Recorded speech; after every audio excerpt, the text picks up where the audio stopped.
Hi, it's Geoff Chalmers here from discoverdoublebass.com, the home of free double bass lessons online. So if you're interested in more like this one, you can go and check out that website at the end of this lesson.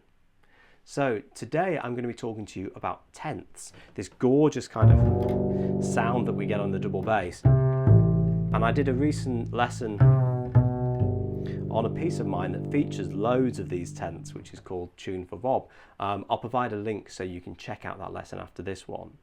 Now, this is really in response to a question that I had from one of these study group members and a superb bassist in her own right, Liz Frensham. And please also go and check out Liz's music, which I will link to in the show notes, because she does solo arrangements for double bass and voice, and she really is a terrific bass player and singer as well. And she also composes her own pieces.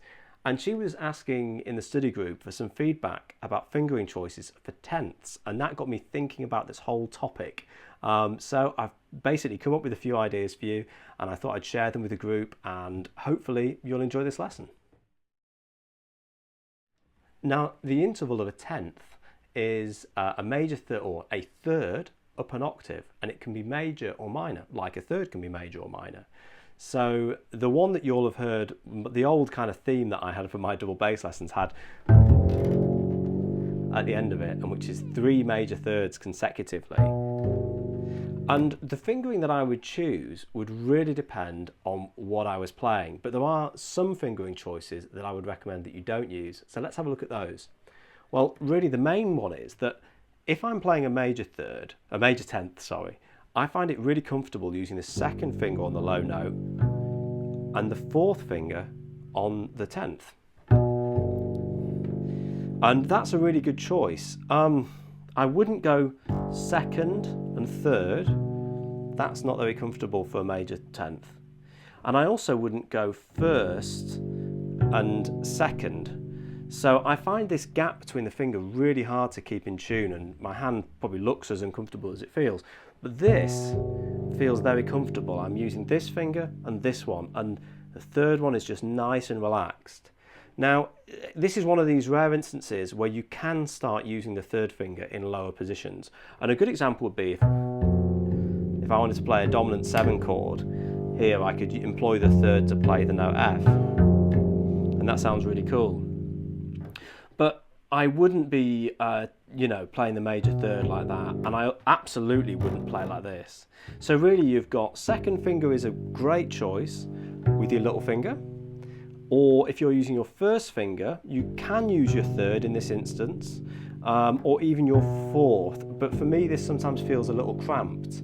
Now it depends what I've been playing, prior to the tenth. So when I was doing the 3 consecutive ones, it does actually work quite well. Now, that's because when I play down here, using the second finger isn't such a good choice because it puts my first finger over the neck of the bass, which is something that we don't want to do. So you could use 1 and 4 here, or even 1 and 3. But I find that I wasn't able to slide on 1 and 3 because I don't have as much strength in my third finger. So let's just review that. We try to not have adjacent fingers doing the tenth. That really is a tough sell. And the second finger is my preference, followed by the fourth on the major tenth. If we use the first finger, the third works well. If you're not comfortable with the third, the fourth is a good option, but it may feel a little cramped. So there's a kind of trade-off there. Okay, what's the other third? The minor third. And then this is a really interesting one, because actually this is where I think that using the third finger is a really sensible idea here. If we're using the second for the low note, we can, the fourth finger just feels like a bit of a squash for my hand. And it'll depend on what's comfortable for you. It really is results driven. If you're getting these notes in tune by using an unconventional fingering, then go for it. So these minor thirds, because there's less of a stretch, you can use the adjacent finger. Now I find 1 and 2 a little bit too uncomfortable because I've got to move my hand round. So I like either 2 and 4 or 2 and 3. 2 and 4 is quite good because you can also play the F again with your third finger. And you've got this minor 7th sound. Now, another thing that I was asked by Liz specifically is she was saying, what would you do for the note E flat? And this is a really interesting one. And I actually play here with adjacent fingers. I use the third finger. And I think the reason why this works is because I'm essentially in thumb position, but I'm in thumb position lower than the 1 octave harmonic. So I find the little finger really, really hard to tune here.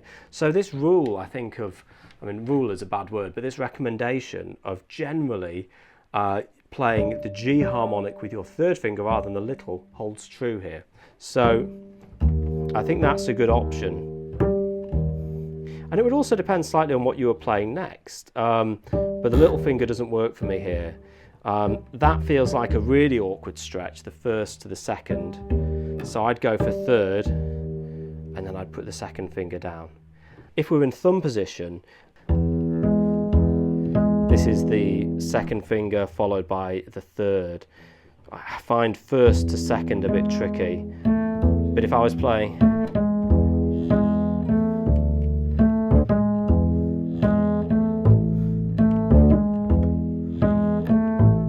something that required it, I might choose alternative fingering, but pretty much the same fingers that I use in thumb position will give me the chords that I need comfortably.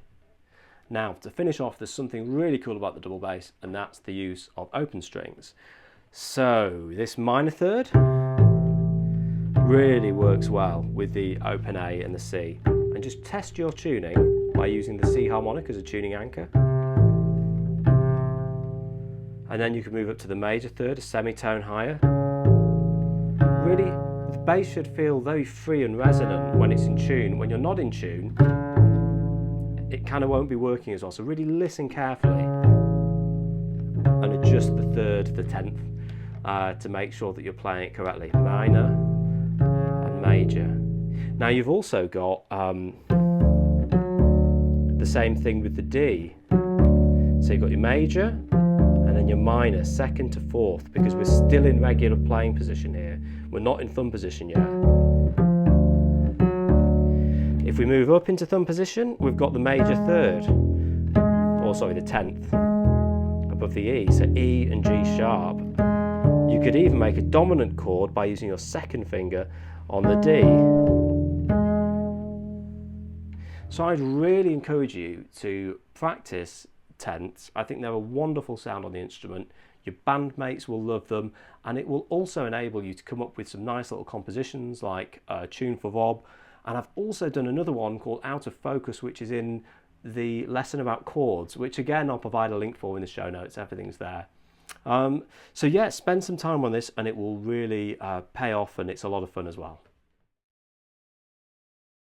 Well, thanks for checking out this lesson. Don't forget I provided all the links on the website to Liz's music, to Rob Amster's music that I think I referenced, to my lesson on chords that also uses tenths, and the Tune for Rob that I did last week. And if you're looking for more lessons, you can go and head on over to discoverdoublebass.com and get stuck into that lessons library. Thanks for watching. I'll see you next time.